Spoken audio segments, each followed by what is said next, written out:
How ships float on water. Ships are able to float on water because the weight of the ship is less than the weight of the water it displaces. When a ship is placed on water, the water exerts an upward force on the ship, known as the buoyant force. This buoyant force is equal to the weight of the water that the ship's volume displaces. If the weight of the ship is less than the weight of the water it displaces, the buoyant force will be greater than the weight of the ship, and the ship will float. The buoyant force that allows a ship to float is due to the principle of buoyancy, which is described by Archimedes' principle. According to this principle, the buoyant force that is exerted on an object immersed in a fluid is equal to the weight of the fluid that the object's volume displaces.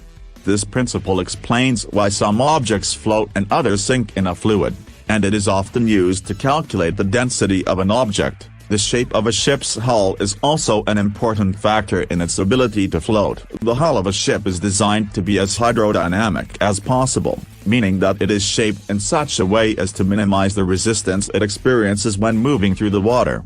This allows the ship to displace a smaller volume of water and reduces the weight of the water that the ship must support, making it easier for the ship to float.